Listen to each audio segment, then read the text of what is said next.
Bonjour mes amis intuitifs. Alors aujourd'hui quelques petites astuces ou une piqûre de rappel pour faire de bons décodages et de bonnes interprétations de vos jeux intuitifs, que ce soit par les jeux ou dans mes livres ou ceux comment dire, du blog ou tout simplement par le tarot. Alors je n'aime pas trop le terme règle, hein, donc j'ai mis astuce, voilà. Alors, quand vous n'avez pas, souvent on me dit, ouais, ouais, mais voilà, moi, l'intuition ne répond pas, ne me répond pas bien, ça répond à côté. Alors, la première des choses que je demande et que je dis toujours, attention, pour avoir de bonnes réponses de votre sixième sens, c'est la question. Avez-vous bien formulé votre question? Évidemment, ça, c'est la première chose. Si vous avez une question alambiquée, que vous ne savez pas trop non plus ce que vous voulez demander, mais que ceci, enfin c'est très compliqué, il y a des façons de poser la question, enfin alambiquée, tout simplement alambiquée, eh bien vous aurez une réponse alambiquée aussi, parce que vous n'avez pas été suffisamment clair, hein, c'est ce qu'on va voir après. Donc, si vous êtes stressé aussi, hein, si vous êtes stressé, vous êtes dans une phase pas très positive, eh bien ne faites pas de jeux intuitifs, que ce soit du tarot ou des jeux, tout simplement, parce que il y a de fortes chances que vous verrez tout à l'aune de votre état d'esprit. Donc surtout, alors vous êtes dans la peine, est-ce que ça va s'arrêter, tout ça, par exemple, vous faites un jeu intuitif avec votre boîte à intuition ou avec un tarot, vous ouvrez un tarot, non, non, non, non, non, non, surtout pas, surtout pas, vous n'allez avoir que des réponses, que je vous dis, qui seront vraiment pas très positives. Alors, ne posez pas non plus trois questions dans l'une. Est-ce que je vais rencontrer l'homme de ma vie ou la femme de ma vie? Est-ce qu'on va être heureux? Est-ce qu'on aura des enfants? Ou est-ce que je peux acheter la maison que j'ai visitée hier? Est-ce que j'y serai heureux et est-ce que je pourrais construire une piscine, par exemple? Bon, voilà. Soyez bien clair, soyez bien conscient que si vous posez une question qui en contient elle-même trois, eh bien l'intuition ne va pas savoir à quoi répondre, bien sûr. C'est comme vous, quand vous parlez avec quelqu'un, on vous pose trois questions, vous dites, bon, alors je réponds à la première, après à la deuxième, à la troisième. Eh bien là, c'est pareil, hein, avec l'intuition, qu'est-ce que vous allez faire? Vous posez question après question. Voilà, une question, réponse. Une question, une autre réponse. Donc là, si vous avez trois questions en une, vous n'aurez aucune réponse de votre intuition. Ça sera tordu, hein, puisque la question en elle-même n'est pas claire. Alors, là, l'autre chose aussi, si vous voulez une réponse assez détaillée, avec beaucoup d'informations, eh bien ne posez pas une question qui commence est-ce que je vais partir au Japon cet été? Oui, non. Toutes les questions qui demandent une réponse par oui ou non sont des questions fermées, donc vous aurez juste oui ou non. Alors après, ne vous plaignez pas que vous n'avez pas eu de réponse de votre intuition. Si vous voulez des réponses plus élaborées, enfin tout simplement quelques informations supplémentaires, vous dites comment se passerait, hein, mon voyage au Japon, ou comment va se passer mon voyage au Japon. Et par rapport à ça, évidemment, vous allez avoir les réponses par rapport à votre décodage et à votre interprétation.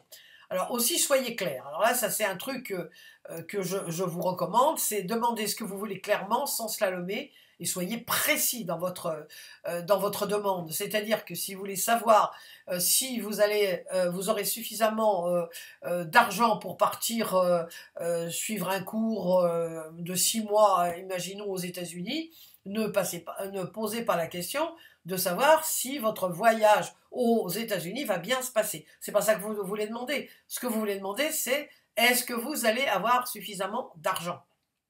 Donc, soyez précis toujours dans votre question. Ne louvoyez pas. Hein, ça, c'est important.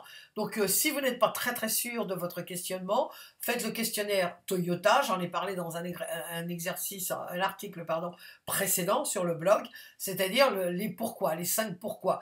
On repart, est-ce que je vais avoir assez d'argent pour suivre mon cours de 6 mois aux États-Unis? Pourquoi? Parce que j'ai peur en cours de route de ceci. Pourquoi? Parce que si je n'ai pas d'argent, parce que j'ai peur de me faire mettre aux frontières. Hein. Pourquoi? Parce que je veux vraiment avoir ma green card, hein, puis c'est la green card des États-Unis. Donc la question c'est comment obtenir ma green card aux États-Unis. Bon, voilà. Donc ça sera la vraie question, c'est pour savoir si vous allez avoir assez d'argent. Donc souvent, on a une réponse ambiguë parce qu'on n'est pas clair avec notre questionnement. Donc là, vous pouvez avoir un problème avec votre question. Hein, c'est pour ça que l'intuition répond à côté, ou ce qui vous semble, vous, à côté de la plaque, parce que la question n'est pas claire, et puis bon, pour tout ce que nous venons de dire. Puis après, il y a le décodage. Alors le décodage, quand vous décodez, souvent, un truc que beaucoup de personnes font, ils décrivent. Alors là, je vous ai écrit, ne décrivez pas la lame, racontez ce qui se passe. Si vous dites, voilà, par exemple, en mode description, il y a une femme qui tient deux coupes, un homme avec un bâton et un autre avec une épée, la femme est au milieu, ok, c'est bien ça, c'est de la description. Alors moi, je ne vais pas employer le terme narration, ça fait un peu école, mais c'est ça.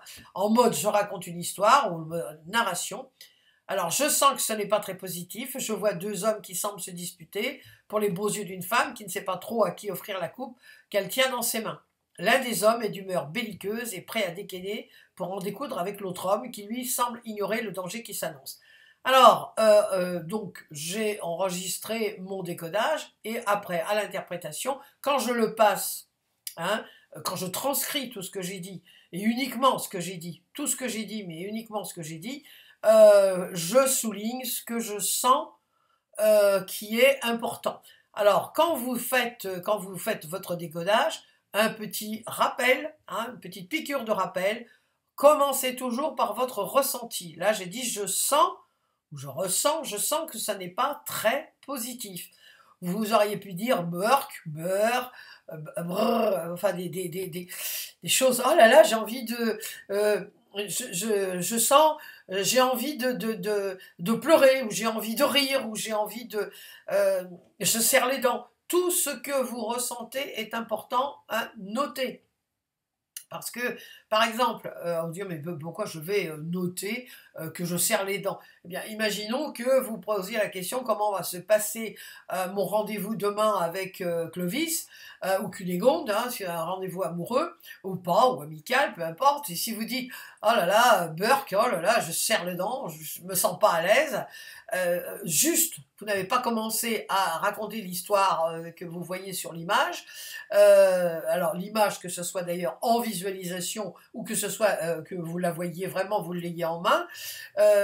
Bon, donc vous avez déjà une indication parce que votre intuition vous fait dire, hein, elle est allée chercher dans votre banque de données personnelles quelque chose d'important par rapport au ressenti, c'est-à-dire Burke ou brrr, vous vous sentez pas à l'aise. Donc notez toujours intégralement tout ce qui vous passe par la tête. Hein. Donc vous décrivez, ne décrivez pas la lame, racontez ce qui se passe. Donc vous racontez une histoire, hein, parce que là on voit bien la différence entre ça, la mode description, et ici je raconte une histoire. Ici vous allez avoir des indications par rapport à la question que vous avez posée. Ici, rien, bernique, hein, comme on dit. Donc, pas de narration, ne décrivez pas ce que vous voyez, décrivez ce que vous ressentez, décrivez l'histoire qui s'y passe, c'est l'histoire de voilà ce qui se passe, voilà ce qui se passe. Alors, un autre truc qui est très très important, c'est rester dans le concret. Combien de fois je vois dans les formations hein, que j'anime ou les séminaires, combien de fois j'entends des gens qui, bon, pour eux, se dire par exemple, ah, je regarde le ciel. Ils regardent le ciel. Et le ciel m'inspire. Ouais, il vous inspire quoi? Ça, il vous inspire, le ciel m'inspire, moi, bah, je regarde, aujourd'hui il va pleuvoir, tiens, il va falloir que je laisse le store relever. Voilà ce que ça m'inspire, vous voyez, je regarde le ciel. Pour d'autres personnes, hein, je regarde le ciel, je vois un beau ciel bleu et je me sens bien, etc., etc. Donc le ciel en lui-même, ça veut rien dire du tout. Alors, une chose que je vois aussi souvent, enfin que je lis souvent, des personnes qu'on dit, entre guillemets, branchées, psychologie, ah, il n'écoute pas sa partie féminine, il n'écoute pas sa partie masculine. Vous dites ça, c'est quoi pour vous écouter sa partie masculine? Soyez précis, vous voyez, précis et clair aussi, mais soyez dans le concret. Sa partie féminine, oui, c'est quoi? Alors là, je vous ai donné un truc très simple. Quand vous avez quelque chose qui vous sentez bon bah qui reste un peu flou hein, parce que l'abstrait c'est abstrait donc on comprend pas trop, Et puis c'est universel, c'est souvent des archétypes. Alors, vous dites, pourquoi je regarde le ciel? Pourquoi? Parce que ça m'inspire, etc. Dès l'instant que vous dites pourquoi, comment ce ciel vous inspire? Parce que je regarde le ciel qui m'inspire. Oui, oui, oui, ben on ne sait pas trop, hein.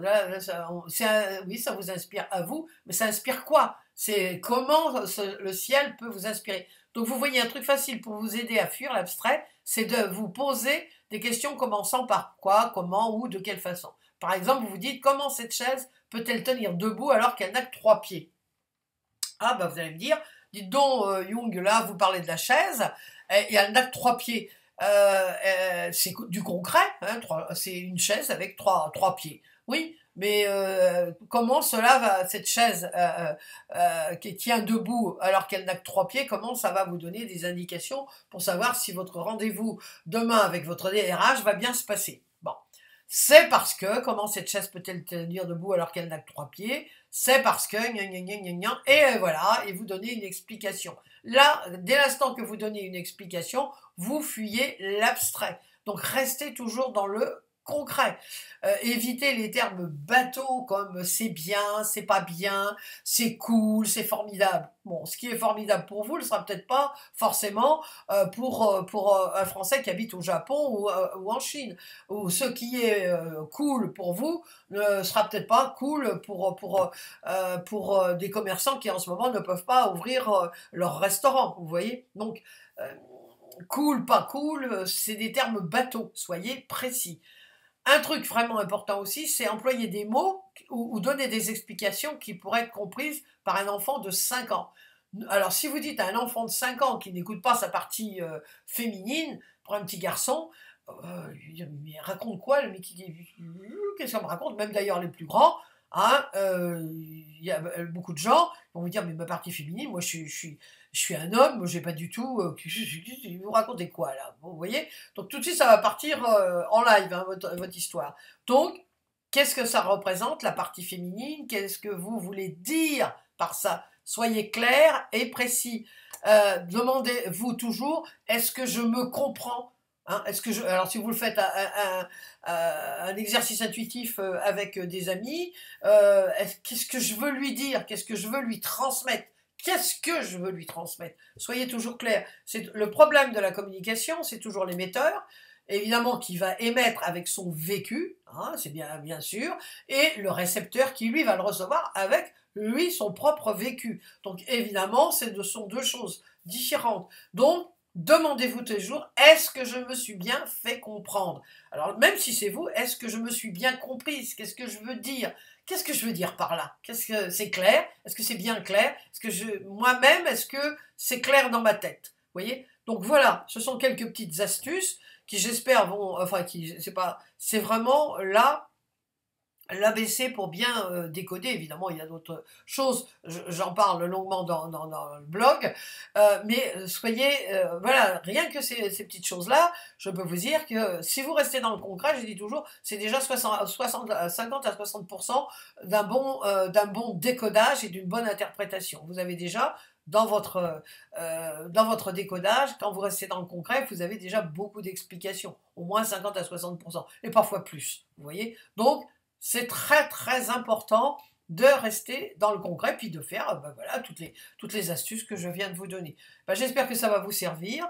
À très très bientôt, et n'hésitez pas, si vous avez d'autres questions par rapport au décodage, à l'interprétation ou à vos mauvais décodages ou à vos mauvaises interprétations, à me poser vos questions. Je réponds toujours, toujours. À très très bientôt.